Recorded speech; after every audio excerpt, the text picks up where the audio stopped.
Mesdames et messieurs, soyez les bienvenus à la conférence de presse du film Katy Says Goodbye. Je vais vous demander de bien vouloir couper vos téléphones portables ou les mettre sur silencieux. Thank you to turn off your mobile phones or put them on the silent mode. Et maintenant, je vais vous demander de bien vouloir accueillir à mes côtés le réalisateur et scénariste du film accompagné du comédien principal. Mesdames et messieurs, Christopher Abbott, Wayne Roberts.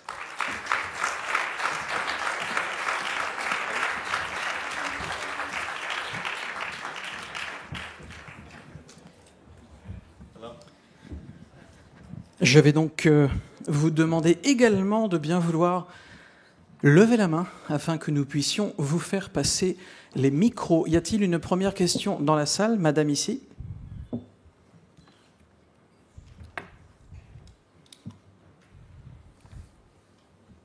Bonjour, merci pour votre beau film. En plus, il est très rafraîchissant par rapport à tous les films de gang, de tuerie qu'on a vu récemment. Je pense qu'une partie du succès, et pas seulement la seule, vient du charme de l'actrice principale. Et je voulais savoir si, au moment de la conception du film, vous aviez pensé à cette actrice en particulier. Et alors, une autre question, j'ai remarqué que dans la plupart des films que j'ai vus, il n'y avait pas de père. Et donc, je voulais savoir si les pères étaient une espèce en disparition aux États-Unis. First of all, hello, and thank you for your movie, which this lady says is quite fresh in the selection of this American Film Festival here in Deauville, because a lot of the other movies, especially in the last few days, were centered around a common theme, which was, gangs and killings and stuff like that. So it was pretty much different. So thank you for that to begin with. Well, thank you. And also, actually, this lady has two questions. First one is about the actress. It's like the movie is really good, and it all, rounds around also the charming qualities. She's really charming, the actress that you chose to play Katy. And did you think about her in particular, or did you find her in the latest process of the casting? Second question would be about the fact that in your movie as well, there is no father figure, and in a lot of movies this year, again, there's no father figure, and actually it's kind of what's driving the whole story of many movies this year, including yours. So do you think this is actually something that's happening right now in the US? For the first question, to be completely honest, Katy was not written with Olivia Cooke in mind. I wasn't familiar with who she was. I met with Olivia through her agency and through her agent, and we sat down with each other and we hit it off right away. And I knew that she was a person to best play Katy. And of course, we're nothing short of lucky to have Olivia Cooke playing and portraying Katy. Regarding the father figure, the question was, do I think this is a common theme nowadays, or? I mean, I don't think there's an upsurge or anything like that regarding children without fathers, but it's probably pretty much the same in terms of the percentage. Maybe we're just trying a little bit more focus on that particular aspect of America right now. But I don't think there's a real surge of that going on right now. I could be wrong. La traduction de cette conférence de presse va être extrêmement compliquée pour moi. Merci de me souhaiter bon courage. Tout d'abord, en ce qui concerne... I was just saying that it's going to be very hard for me to translate because you speak so fast. Okay. Jesus I'll go. Christ. Is that fast? Okay, I'll slow it down then. Je pense qu'on n'est pas très loin des 53 mots à la seconde. Mais bon, c'est un métier. Par rapport à la première question, donc la comédienne qui joue le rôle de Katy, donc Olivia Cooke, en fait non, il n'a pas du tout écrit le scénario en pensant à elle, mais simplement évidemment comme dans la fabrication de n'importe quel film, il y a eu évidemment une étape, une phase de casting, et pendant le casting, eh bien il y a eu Olivia Cooke qui est venue au travers d'un agent, comme ça se passe régulièrement, et en voyant ses essais, en voyant donc la cassette du casting, il s'est dit tout de suite que ce serait vraiment la meilleure personne pour jouer, pour interpréter ce rôle. Et c'est voilà, tout simplement de cette manière-là que le film a été fait, mais il n'a pas été écrit spécifiquement pour elle. Et en ce qui concerne la deuxième question, ce n'est pas exactement, en tout cas en ce qui le concerne, encore une fois, pour ce film-là, ce n'est pas exactement ça qu'il avait en tête non plus. C'est vrai qu'aux États-Unis, il y a effectivement ce genre de problème, et c'est sans doute, il y a d'autres problèmes, plein d'autres problèmes, et c'est sans doute la raison pour laquelle on retrouve ce thème également dans le film, un des nombreux thèmes du film. Mais encore une fois, c'est pas forcément une idée qu'il avait particulièrement en tête lors de l'élaboration de son scénario. Alors, y a-t-il une deuxième question, monsieur ici? Bonjour et merci pour ce très beau personnage féminin. J'ai aussi beaucoup apprécié le cadrage un peu large où on voit l'ensemble de la scène, ce qui nous change des cadres très serrés où on ne voit rien du tout. J'avais deux petites questions. D'abord, la symbolique du train que l'on voit dans plusieurs scènes du début du film. Et deuxièmement, lorsque Bruno vient rechercher au bar Cathy après le viol, pourquoi ne lui dit-elle pas qu'elle vient d'être violée? Voilà. J'ai vraiment beaucoup de chance aujourd'hui. Merci. So, okay, first of all, thank you for this movie and thank you for this beautiful female character, which we don't see that often actually, so thank you for that. And also thank you for the way you shot the movie, you know, the way you actually made the frame, which is very wide and you can see things happening. It's a big change with a lot of movies which were really close up to the characters and stuff. So, you know, mainly, thank you. And now there are two questions, although... Alors, vous avez dit deux questions, mais si je ne me trompe pas, la première partie, en fait, c'était juste une phrase, il n'y avait pas de question. La symbolique du... Toujours pas une question. So, the first question goes... Voilà. First question is, what about the train? Is it a symbol? Is it a metaphor for something? What did you want to express with putting the train in the movie? That's the first question. Quite frankly, no. I mean, it's not a... You could write it off as a symbol, and of course it could be perceived as a symbol, but the train was right there, and we took full advantage of it. It says a lot, but was it written in the script? No, I mean, I didn't think I was going to get so lucky to find an actual train like that where our location was, so I can't take credit for it. Wayne loves trains. And I love choo-choo trains too, yeah. You should actually answer something else. You should say, yeah. You know, well, that's what everybody else would do, yeah. But to be quite honest... To find that train, you know. Yeah. Non, donc la vérité, c'est que non, ce n'est pas du tout un symbole de quoi que ce soit, simplement, il était là. Donc on l'a filmé, et voilà. Et donc je lui disais qu'à l'avenir, il devrait répondre qu'au contraire, et ça a été très très dur pour lui de trouver le train, il voulait absolument celui-là. Mais bon, en tout cas, la vérité, c'est que non, le train était là. And the second question is about... Vous pouvez répéter la question, c'est Bruno, lorsqu'il va dans le bar... Oui. Elle ne lui dit pas... Voilà. Très bien. When Bruno goes in the bar to pick up Cathy, Cathy doesn't tell him that she's just been raped.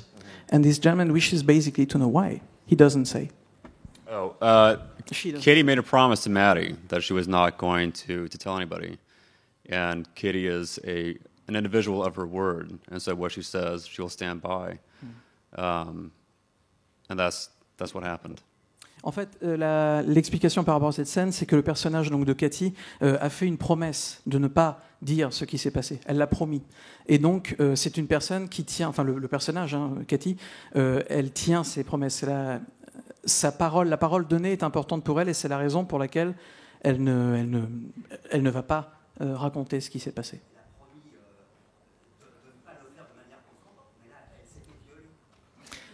She promised not to say if she was willing, but she was not willing because she was raped. I'm the messenger. And what? Don't shoot the messenger. I'm translating. No, you're right. You're right. I mean, it is. She's not elaborating on exactly what has happened, but I think that actually happens to a lot of people that have to go through something like that, or are sadly subject to something like that, where they don't talk about it. They don't say what has happened. It's upsetting. But I don't think we can pass judgment on the way that they're handling the situation. And again, Katie is an individual of her word. Oui, le réalisateur nous dit que vous avez raison, effectivement, pourquoi ne l'a-t-elle pas fait, mais il nous explique également que, en fait, ça arrive souvent dans la vie, c'est-à-dire que lorsqu'une personne passe par ce genre d'événements traumatisants, très souvent, pour ne pas dire la plupart du temps, elle ne va pas le dire, elle ne va pas le raconter, elle va le garder pour elle.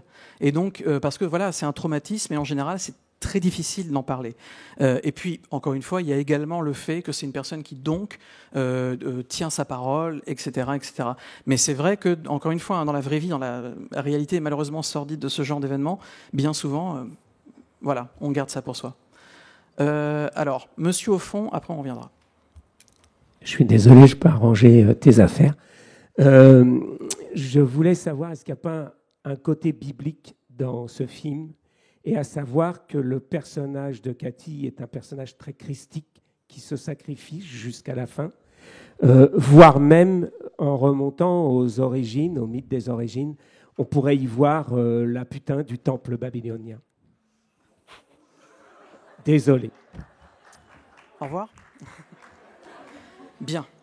I don't know. I mean, hang in there. All right. So this gentleman, who is a little bit obsessed with the Bible and everything, says that I know you are. Says that according to him, the character of Katie is actually she almost looks like a character from the Bible itself. The fact that she has some kind of a Christian figure, and at the end of the movie, it's almost like she goes up to sacrificing herself. What is your reflection on that? And is it something that you wanted to actually take any idea from? A nod to Christianity? No. Certainly not. I mean, she has saint-like qualities to her.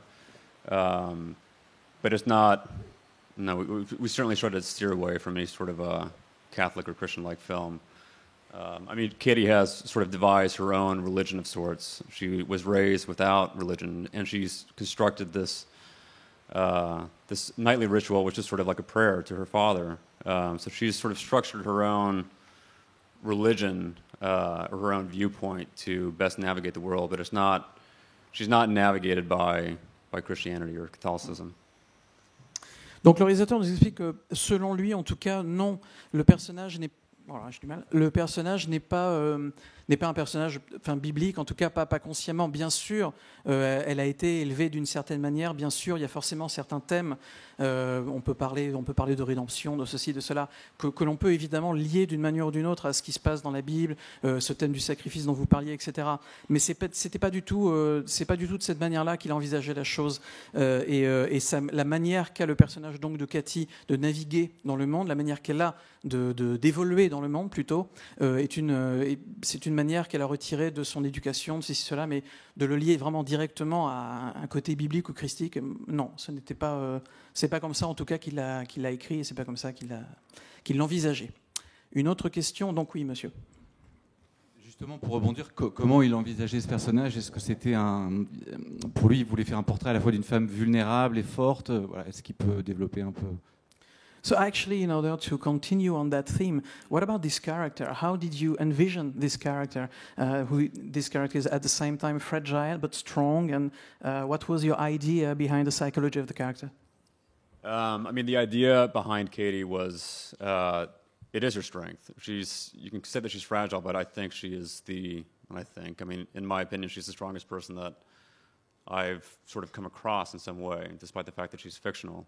She's certainly a hell of a lot stronger than I am, and will ever be.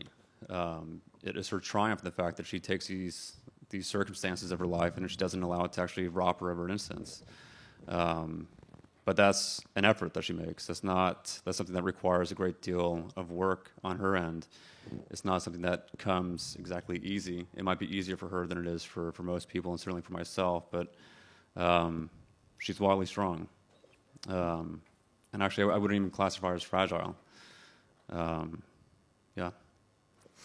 Le réalisateur nous explique qu'elle a clairement une vraie force intérieure.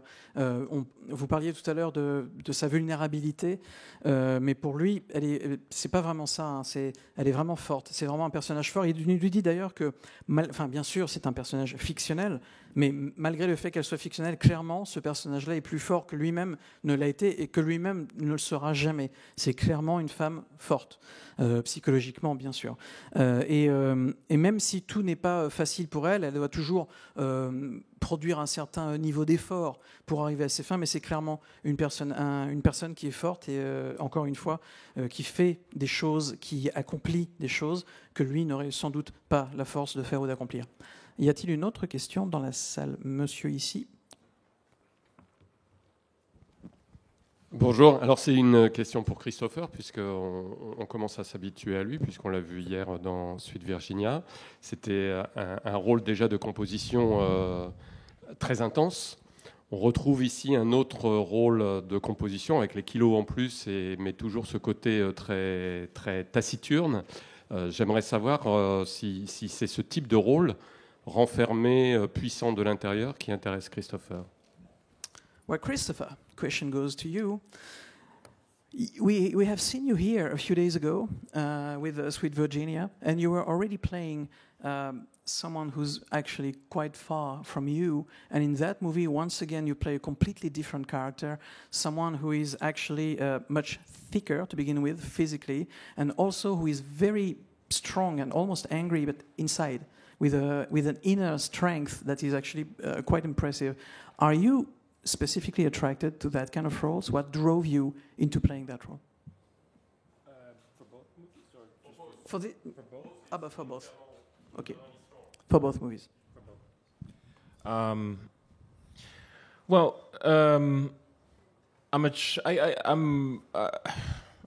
attracted to characters that are inherently are struggling with something in themselves. The character of Bruno in Katie Says Goodbye is, someone who obviously has a long, dark past, and the reason he is the way he is comes from a place, I think, of a little bit of shame and a lot of wariness about the world. And so his distrust that he has in people kind of, I think, comes from an innocent place, and then it comes out as anger. So in a way, even though he's a violent character in some way, I find that there's a lot of humanity in that. And then for Sweet Virginia, where the character, I guess, is a bit of a sociopath in some ways, it's also my job to find the strange humanity in that. And I feel like then he is someone who has had a lot of problems in his life, has some forms of mental illness. Does it justify him killing people? No, of course. But to have a little sense of feeling bad for these characters, or having some heart for these characters, you try to find the good in each of them, and if either of them can come from a little bit of a good place, or if there's something winning inside of them, then it means there could be a little bit of hope, and I find that to be very human.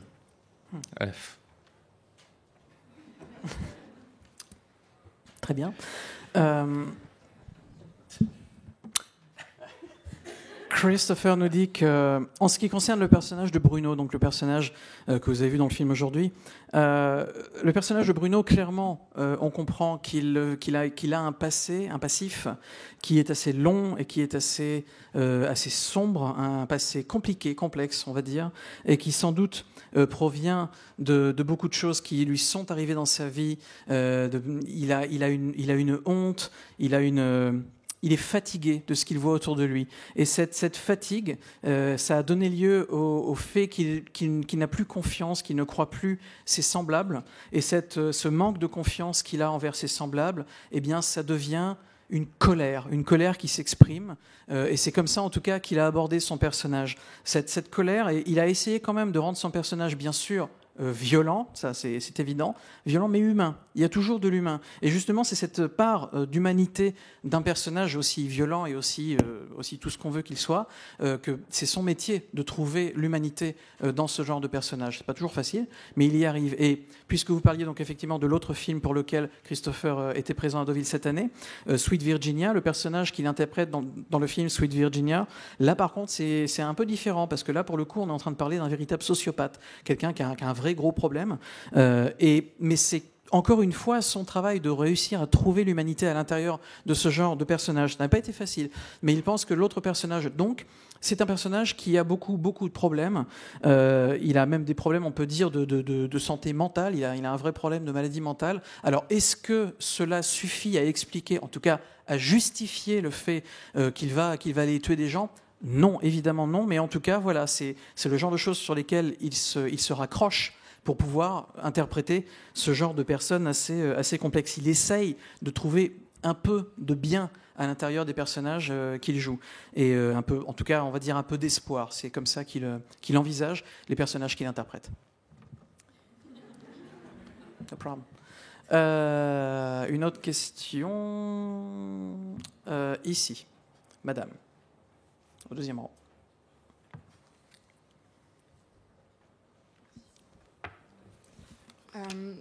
Because of the title, I thought that at some point she was going to lose her mind. So when she left the diner, I really hoped that she was going to punch the other waitress in the face. Did you really was obsessed with the fact that at the end she was still going to be a sweetheart? And a question for Christopher. Did you thought that he dumped her at the end because he was just looking for some kind of reason in the way that he saw her still like getting a prostitute? That's what he thought, I would say. Did you think that the news that he had slept with the two other guys was just like he was looking for just an excuse to dump her? Do you want to translate the question? Or? Okay.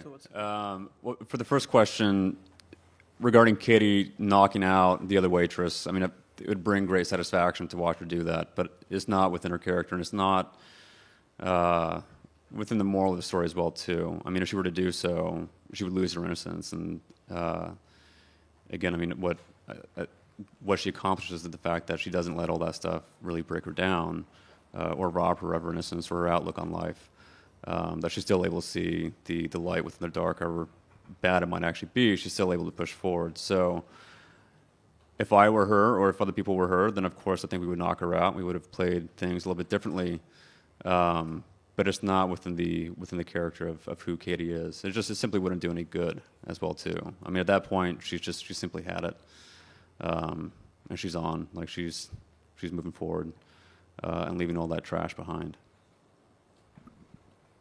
Go ahead. I think the character of Bruno in the first place it comes from there's a lot of insecurity in him, and he can't believe that anyone could possibly even love him in the first place. So I think he dumps her. I think maybe because it's a bit of a self-fulfilling prophecy. You know, he in a way he. As much love as Katie would show for him, he would never. It would never really sink in that it was real. So he was in a way waiting for her to wrong him the whole time, and then so it's self-imposed, and I think in that way, and he it's like he finds out, oh, I was right the whole time, and he's not emotionally able to deal with it. La première question portait sur le fait, vous disiez, lorsque vous avez vu le titre, vous avez pensé que c'était peut-être un rapport avec le fait que Cathy, donc le personnage de Cathy, à un moment donné, allait devenir un peu, enfin, allait perdre la tête, perdre la raison. Et on a eu à un moment donné cette impression également dans le film lorsqu'elle frappe sa collègue, j'ai oublié waitress, la serveuse, voilà, la serveuse dans le bar. Donc, est-ce que c'était la question pour le réalisateur, est-ce que c'était également quelque chose qui était important pour vous, le fait de faire comprendre au public qu'à la fin, elle est toujours douce, elle est toujours gentille, qu'elle n'a pas complètement perdu perdu les pédales. Et le réalisateur nous dit que, en fait, cette séquence dans le film, pour lui, c'était surtout le fait d'expliquer, d'exprimer en tout cas, qu'elle ne va pas... Elle a envie, en tout cas, elle a envie de s'accrocher aux faits, elle a envie de s'accrocher à cette réflexion qui est qu'elle ne va pas laisser ce qui lui arrive la briser complètement. Elle va essayer de se battre pour justement aller de l'avant, pas complètement la briser, mais il y a un moment donné, elle en peut plus, quoi. Il faut que ça explose, il faut que ça sorte d'une manière ou d'une autre, mais c'était également important pour lui de montrer qu'on pouvait réfléchir à ces éléments-là de manière différente. Mais voilà, simplement à ce moment-là du film, elle en peut plus, quoi. Voilà, il y a un moment donné, elle en a jusque là, et elle a envie de laisser tout ça derrière elle. Elle a envie de recommencer quelque chose de nouveau. Mais voilà, c'est comme ça, en tout cas, que lui avait envisagé cette scène. Et pour ce qui concerne Christopher, il nous dit que le personnage de Bruno, c'est un personnage qui a beaucoup d'insécurité en lui, qui ne se sent pas, il se sent pas sûr de lui. Il a toujours besoin qu'on le rassure, il a toujours besoin qu'on lui explique que tout va bien, qu'il est voilà. Et en fait, il a besoin de savoir. En tout cas, il a besoin qu'on lui dise qu'il n'y a pas que du mal en lui et que tout ce qu'il y a autour de lui n'est pas forcément mal, etc. Mais il est tellement rempli d'insécurité qu'il n'y croit pas une seconde et que pour lui, pour ce personnage-là, le plus important, c'est presque de se dire c'est moi qui avais raison. En fait, j'avais raison depuis le début. C'est exactement comme ce que j'imaginais. Ce que je m'étais dit depuis le départ, c'était ça. Et voilà, et ce ne sera pas autre chose. Et c'est vraiment de cette manière-là, encore une fois, qu'il a envisagé le personnage. Je suis désolé, on va être obligé d'aller un peu vite. On va prendre une dernière question et on va être obligé de se dépêcher. Y a-t-il une dernière question ici, au premier rang?